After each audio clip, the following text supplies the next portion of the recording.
5 months ago today, when the Iran war began, a U.S. Tomahawk missile struck an Iranian elementary school. Preliminary reports suggesting it was unintentional. We are marking this day, as we have every month since it happened, because after all this time, 5 months, there has been no accountability from U.S. leaders for the mistakes that ultimately cost nearly 200 people their lives that day, according to Iranian state media. And one can hate the Iranian regime and love the Iranian people, because these were mostly children. Children you see here. We want to show you some of their faces. We want to tell you some of their names, because the Pentagon and the president and the Trump administration, they won't even acknowledge this. This is Atama Shamali Najad singing a Persian children's poem, smiling and making faces at the camera while her mother fixes her hair. Her family shared these videos to remember her. Atana was killed on February 28th.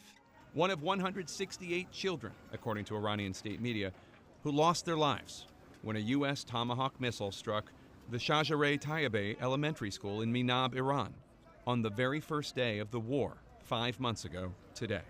In Iran, the parents, the families, and the city of Minab still grieve for those who were killed. They call them the martyrs. This is Madis Nazari. Madis's body and one of her classmates were found in the embrace of their teacher beneath the rubble of school, according to the head of public relations from the Iranian Ministry of Health. He wrote that the teacher held Madis and her classmate, quote, tightly in her arms, as if she had tried with her own fragile body to become a shield against the onslaught of stone and iron.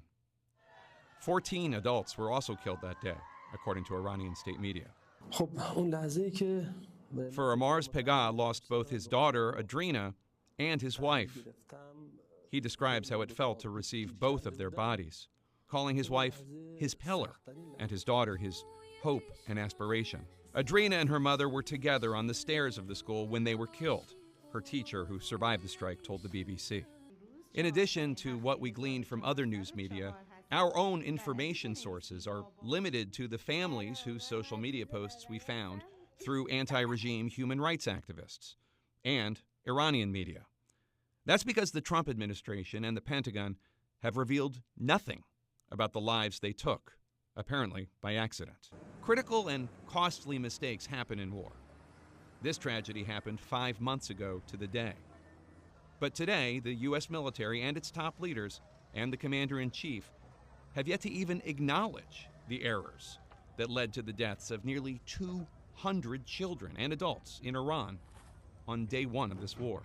CNN's Zach Cohen reported earlier this month that, according to 3 sources, senior U.S. military commanders bypassed warnings in critical databases that intelligence about potential targets in Iran was severely out of date, and approved some strikes, including the one that hit the school in Minab.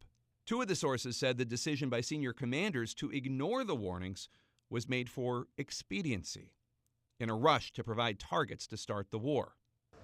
Messages indicated the targets for the strike list were based on intelligence that was more than 10 years old. 3 sources now tell CNN's Cohen that the investigation into this strike still sits with military command.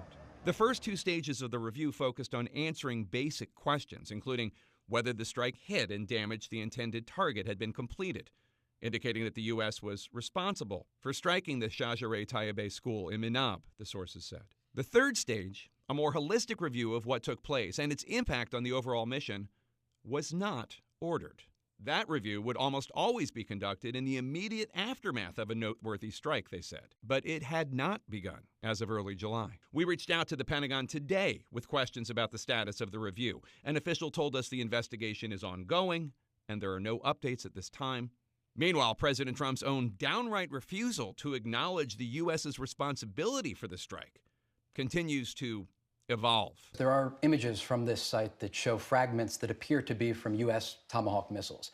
Is it possible that old intelligence or a mistake during a very active time in the war led to this event? It is, but it's also possible that those images that you have are AI generated, because a lot what they do is AI generated. They're actually very good at it. So I don't think that anybody, I know we're waiting for a conclusive report. I don't think there can be a conclusive report. Will you release There are the report missiles- when it is finished? I guess so. I mean, I have to ask the military people. There might be a reason why they can't. In a statement to the lead this afternoon, the White House said this investigation is ongoing. As we have said, the United States does not target civilians. For the families of Atena, Madis, Adrina, and the nearly 200 others, most of them children, who were killed 5 months ago, images from before February 28th are now what they rely upon to keep their memories alive.